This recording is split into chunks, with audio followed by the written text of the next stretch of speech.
Bah voilà, c'est sorti depuis le temps qu'on en parle. J'ai tellement parlé de cette série depuis le début de son annonce que je suis obligé de faire une vidéo où je donne mon avis. Je vais commencer par vous parler des points que j'ai trouvé positifs, ensuite les éléments sur lesquels je suis mitigé, voilà, il y a des trucs que je sais pas trop si j'ai aimé ou pas, et ensuite bien sûr les points négatifs. Netflix devait avoir le trac à la sortie de la série parce qu'avec un budget pareil et surtout de s'attaquer à une œuvre aussi immense, et en fait moi aussi j'avais un peu la pression parce que j'en ai tout le temps parlé en bien depuis le tout début, même qu'on avait peu d'éléments, on avait certains acteurs, on avait des images du trailer etc, j'en ai parlé en bien dès le début alors qu'on avait presque rien, donc je me disais quand même, c'est vrai que si c'est un flop, je vais me sentir vraiment con, tu vois. Il y a tellement de gens qui ont craché dessus avant même que ça sorte, et franchement, pour mon plus grand plaisir, bah ça a été bien accueilli. Et ce que je kiffe, c'est qu'il y a plein de gens qui s'y attendaient pas du tout, il y a eu pas mal de retournements de veste. J'avais un peu peur au début parce que les 2 premiers épisodes, je les ai vus à l'avant-première à Paris, et en fait, il y avait une ambiance de malade, et je me suis dit, est-ce que je me suis pas un petit peu fait avoir par l'ambiance? Genre quand il y avait des personnages qui apparaissaient, des objets, genre la première fois qu'on voit le fruit du démon, etc., toute la salle s'excitait, tout le monde criait de joie.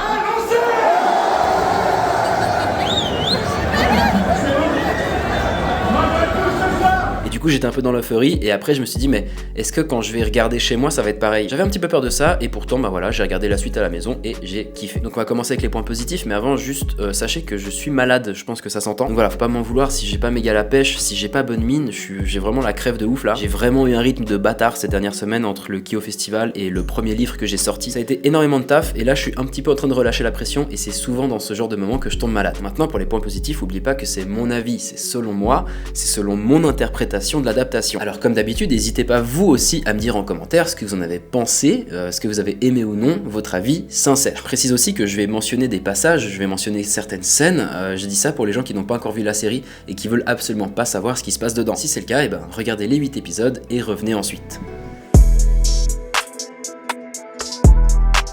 Je vais pas méga détailler, j'ai fait ça sous forme de liste, j'ai pris simplement des notes et je vais vous les énumérer. Premièrement, les décors. Je trouve que les villes, les bateaux, etc. sont très bien faits. La 3D est très bien gérée. Il y a des...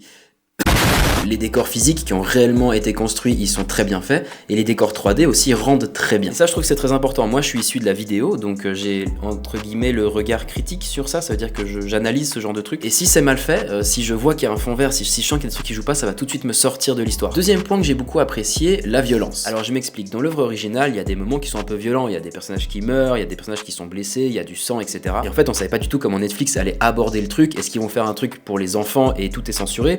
Est-ce qu'ils vont faire un truc un peu plus adulte, tu vois? Et en fait, c'est assez violent. Genre la première scène où Zoro est introduit, clac, il coupe un gars en deux. Un truc qui faisait peur à tout le monde, les effets du fruit du démon de Luffy. Je trouve réussi, et mention spéciale dans le combat avec Arlong quand il fait le rafale, je trouvais que c'était très très bien fait. Alors tant mieux parce que c'est un des éléments principaux et tout le monde attendait Netflix sur ce point là et je pense qu'il le savait. Là je vais vous citer quelques personnages que j'ai vraiment kiffé. Zoro j'ai kiffé, au niveau du caractère il retransmet ça assez bien. Usopp aussi, j'ai vraiment l'impression qu'il incarnait Usopp, c'est le même. Sanji aussi, on l'a pas encore vu beaucoup se battre mais je kiffe son attitude et surtout quand j'ai vu à quel point il était impliqué dans ses entraînements etc. pour la série, franchement je le trouve parfait. Nami aussi, pour moi elle est réussie et franchement les gars, j'ai eu plein de commentaires de gens qui me disaient ouais moi j'ai pas aimé, elle a pas du tout les seins aussi gros que dans la série et franchement les gars sortez de chez vous. Bref, Shanks j'ai beaucoup kiffé aussi, quand il avait été annoncé je kiffais pas, tu vois l'acteur j'étais en mode ouh ça va pas le faire et franchement il a bien géré la scène à la fin où Mihawk le rejoint. J'ai bien kiffé son attitude, je trouvais qu'il retransmettait très bien Shanks à l'écran. Baggy, alors lui coup de cœur, c'est le même que dans le manga. Vraiment, et en plus il joue bien. En plus l'acteur joue super bien j'ai trouvé. Lui il est parfait. J'ai très très hâte qu'on le revoie. Gold Roger aussi, très très bien choisi, très ressemblant. Et Zeph aussi, on peut pas faire mieux. Franchement, tu peux pas faire mieux, c'est littéralement lui. J'ai bien aimé les références. Ils en ont caché un petit peu partout et ça montre qu'ils ont pas laissé de côté les vrais fans de l'œuvre. Donc ça c'est très très bien, ils ont respecté ça. L'animation avec les primes et le poster Wanted quand il y a un personnage qui est introduit, je trouve super cool aussi.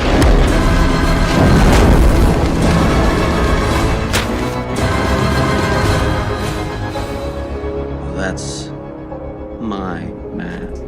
Ça fait partie des libertés qu'ils ont pris, qui sont réussies. Les hommes poissons, je les ai trouvés très réussis. Ce que j'ai kiffé, c'est que c'est du vrai maquillage et c'est pas de la 3D ou alors très peu de 3D. Et ça, je trouve ça très important. Le meilleur exemple que j'ai pour ça, c'est Le Seigneur des Anneaux. Vous prenez les premiers films qui sont sortis il y a un moment, et franchement, les orques, ils sont mieux faits que dans la série Le Hobbit qui est sortie beaucoup plus récemment. Tout ça parce que dans Le Seigneur des Anneaux c'était des prothèses et dans Le Hobbit c'est fait en 3D. Voilà. J'étais un petit peu mitigé sur la partie Arlong Park au début. Tu sais, ils avaient mis un petit peu de la musique, genre un beat de rap un peu en fond et tout. Je trouvais un petit peu chelou.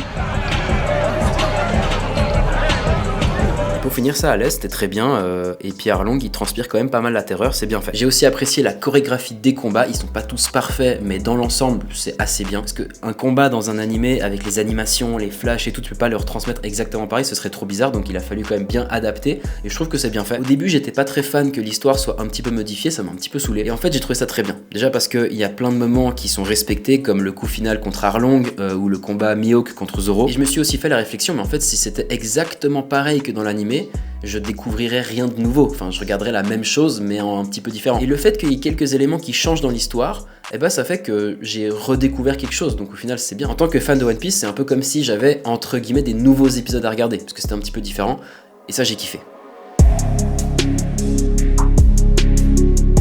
Alors ça c'est les points où je suis mitigé, ça veut dire que c'est pas que j'aime pas, mais je n'aime pas forcément non plus. En fait j'arrive pas à me faire un avis, je pense qu'il me faudrait la suite de la série pour vraiment me faire un avis. Alors pour commencer, Mihawk, l'acteur il est bien, il lui ressemble, mais les lentilles. Alors je sais pas, ça se trouve c'est pas des lentilles, mais j'ai l'impression que c'est des lentilles. Et en fait c'est marrant parce que je l'avais dit avant que la série sorte que moi les lentilles ça me sort vraiment du truc. En fait je vois que c'est des lentilles et j'arrive plus du tout à profiter de la scène. Et du coup voilà, je trouve que Mihawk en fait ça serait 1000 fois plus passé de ne pas lui mettre de lentilles, de lui laisser ses yeux normaux. Après peut-être que le fait qu'il ait ces yeux là c'est important plus tard dans l'animé, on sait pas hein. Mais je trouve que ça aurait été mieux de les lui enlever, de laisser ses yeux naturels. Ensuite, Garp, alors l'acteur est parfait. Il lui ressemble de ouf, ça je trouve excellent. Mais là où il me dérange un petit peu, c'est plus dans son comportement en fait. Je trouve qu'il est pas vraiment comme dans le manga. En fait, il le montre quand même beaucoup plus dur envers Luffy que dans le manga. Et même si à la fin ça s'estompe un petit peu, je trouve que l'écriture du personnage était quand même trop différente. Ensuite, Luffy, je trouve que physiquement, il n'y a pas de ressemblance. Voilà, il n'y a pas vraiment de ressemblance, à part peut-être la coupe de cheveux, tu vois, je sais pas. Mais ce que j'aimais pas trop avec lui, en fait, c'est que je trouve qu'il joue pas si bien que ça. Et des fois, il faisait un peu des phases un peu comme s'il voulait recopier des scènes qu'il y a dans l'animé. Sauf qu'en vrai, bah, ça marche pas. Des fois il fait un peu des regards où il est fâché, des trucs comme ça, et en fait ça marche pas de ouf. Attention, c'est pas mauvais, de nouveau c'est des points où je suis mitigé, c'est pas des points négatifs. Et voilà, je trouve qu'il en fait un petit peu trop, surtout quand il crie tout le temps je veux devenir le roi des pirates, quand il crie ses attaques, etc. Et en fait il fait que crier comme Luffy, sauf que ça passe pas aussi bien que dans l'animé parce que c'est avec des vrais gens. Et pour rester dans cette thématique, j'étais aussi mitigé par rapport au fait de dire les noms des attaques, c'est pas forcément nécessaire dans le live action, et aussi par rapport au cadrage. Des fois on dirait qu'ils essayent de faire un cadrage vraiment grand angle. Au début j'aimais bien, et après je me suis dit mais en fait c'est vrai qu'ils essayent de recopier un petit peu les effets qu'il y a dans les animés et ça marche pas forcément. Genre il me semble qu'au tout début avec le combat contre Lady Alvida, il y a un moment où genre ça fait justement ce cadrage puis elle regarde la caméra et tout, et en fait ça passe pas si bien. Un autre point où je suis mitigé, c'est l'implication de la marine. Ils sont quand même beaucoup plus présents qu'au début du manga, surtout Kobe et Garp, alors que Garp dans l'animé il apparaît qu'à l'épisode 68. Donc, j'ai trouvé bizarre que Luffy rencontre Garp aussitôt dans la série live action, mais j'imagine qu'ils ont quand même prévu un petit peu la suite de l'histoire au cas où ils font une saison 2, et s'ils ont fait comme ça c'est qu'ils savent ce qu'ils font. Ensuite, où est Lockdown? Est-ce qu'ils vont le mettre du coup au début de la saison 2? Je sais pas, parce que la saison 1 ils avaient dit que ça allait adapter tout East Blue, et il n'y a pas Lockdown. Et Lockdown c'est quand même très important. Il y a la première apparition de Dragon, et sauf erreur c'est aussi la première apparition de Smoker, et c'est un moment quand même hyper important, le moment où Luffy monte sur l'échafaud, etc. Il y a le retour de Baggy aussi. J'espère qu'ils ne vont pas l'oublier. Un autre point sur lequel je suis mitigé, c'est la rapidité. Comme ils avaient que 8 épisodes, même s'ils font 1 heure, ils adaptent quand même une grosse saga et ça va assez vite. Et je me suis fait la réflexion, par exemple dans l'animé, l'arc de Usopp, on prend vraiment le temps de s'attacher au personnage. Il y a beaucoup d'épisodes où on le voit, les flashbacks sont longs, il se passe plein de choses, alors que dans le live action ça va très vite et j'ai pas l'impression qu'il a été méga bien introduit en fait Usopp. Du coup je me disais, moi je connais les personnages, j'ai déjà, voilà, ça fait je sais pas combien d'années que je connais One Piece, mais est-ce que en tant que personne qui ne connaît pas, est-ce que tu t'attaches autant au personnage comme il est introduit dans le live action que tu pourrais t'y attacher en lisant le manga ou en regardant l'animé? Je pense pas.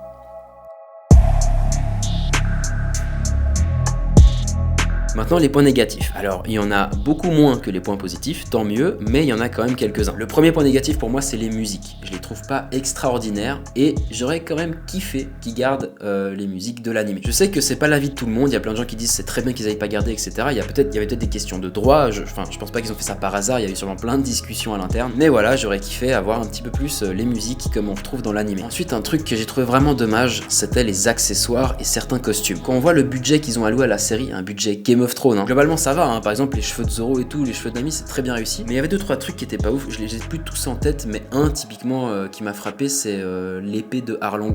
Elle fait quand même très plastique ou papier mâché ou je sais pas quoi, on n'a pas l'impression qu'elle est lourde et que c'est vraiment du métal, tu vois. Un personnage maintenant que j'ai pas aimé, c'est le capitaine Kuro. Alors l'acteur est relativement bien choisi au niveau de la ressemblance, mais j'ai pas aimé le moment. En fait, dans l'œuvre originale, le combat final il se passe sur la plage, il y a beaucoup de monde, il se passe vraiment un grand truc. Et là, c'était vraiment un combat vite fait en fait dans le manoir. J'ai trouvé que les effets où le capitaine Kuro il se téléporte dans la pièce, bah, c'était pas hyper bien fait non plus. Et en plus, c'est littéralement l'arc d'Usopp et il a pas vraiment été mis en avant dans la série. Dernier point négatif, je vous ai dit qu'il n'y en aurait pas beaucoup. Je suis pas méga fan du fait qu'il y ait des révélations dans le live action. Je m'explique. Alors c'est pas encore sûr.